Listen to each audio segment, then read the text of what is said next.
Bonjour à tous. Il y a maintenant un moment, j'ai fait une vidéo qui s'intitulait « Comment bien commencer Osu ». Mais je n'ai en réalité parlé que du mode de jeu standard dans cette vidéo. Et bien sûr, Osu c'est bien plus que le standard. Donc aujourd'hui, comment bien débuter en CTB. Et oui, on commence par le CTB, le fameux mini-jeu. Pour les plus purs d'entre vous, sachez que le mode de jeu CTB est aussi un mode assez rabaissé, par sa prétendue absence de rythme, voire même de skill. Alors même si je me débrouille assez correctement en CTB, j'ai quand même 8 fois moins d'heures de jeu qu'en standard, donc dans cette vidéo, mon avis sera mélangé à celui d'autres gens pas trop mauvais en CTB, à qui j'ai posé quelques questions. C'est donc en quelque sorte une synthèse de tous leurs avis et du mien. Et on va commencer par la fameuse polémique, y a-t-il du rythme en CTB? Eh bien presque tout le monde s'accorde à dire que oui, et je suis assez de cet avis. En fait le rythme est présent, mais moins un point central du gameplay. Déjà dans les basses difficultés, clairement on peut dire qu'il n'y a pas de rythme. Mais dès qu'on commence à passer dans les 5-6 stars, déjà c'est autre chose. Mais là où la confusion est présente, c'est que le rythme se présente de façon assez différente des autres modes. Le rythme est lié au mouvement et au dash, et non pas au moment où vous appuyez sur la touche directement. Je peux vous assurer que quand vous avez le niveau et que vous jouez certaines maps, vous sentez le rythme. Mais j'aurais tendance à dire qu'il est plus passif que dans les autres modes. Ça mis de côté, passons au sujet principal. Alors concrètement, le cœur de ce que je vais dire va être la même chose que dans ma vidéo sur le standard. Tous les jeux de rythme se travaillent de la même façon. Déjà, jouer le plus de maps différentes possible. Quand on commence, l'apprentissage des patterns est selon moi la priorité.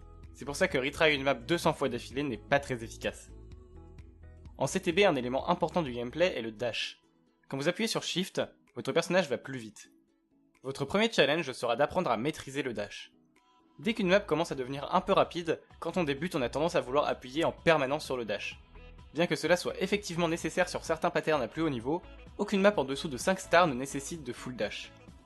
J'ai personnellement appris le dash en me forçant à bien le lâcher entre chaque note. Je pense que c'est un bon exercice pour le maîtriser au début. Mais n'oubliez pas que plus tard, certains patterns vous obligeront à full dash.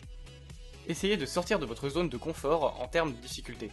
Ne cherchez pas à FC ou à hack pour l'instant, mais plus à vous rapprocher des maps AR 9 ou 8. Mais restez quand même toujours sur quelque chose que vous pouvez jouer à peu près correctement. Vous ne vous améliorerez pas en jouant des maps où vous ne comprenez rien. Contrairement aux autres modes, les maps auto-convertes, c'est-à-dire les maps mappées pour le standard mais converties automatiquement en CTB par le jeu, sont intéressantes à jouer. Souvent considérées comme plus dures, elles proposent une plus grande variété de patterns. Elles flow moins bien, sont moins intuitives, mais c'est ce qui en fait des maps intéressantes. Par contre pour le coup niveau rythme, c'est pas ce qu'il y a de mieux.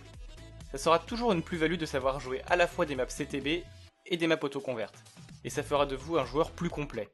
Par contre si monter au classement est votre seul objectif, clairement les maps CTB restent le meilleur choix. Mais surtout quand on commence, je pense que c'est dommage de se limiter. Pour finir, le skin de base CTB est sûrement le seul skin de base qui n'est vraiment pas jouable, alors allez chercher un autre skin. Si vous ne savez pas comment faire ou ce que c'est, je vous renvoie à cette vidéo où j'explique. Voilà, une vidéo assez courte finalement, mais pas besoin de se perdre en détails. Jouez beaucoup et surtout régulièrement et vous vous améliorerez. Et sur ce, à plus!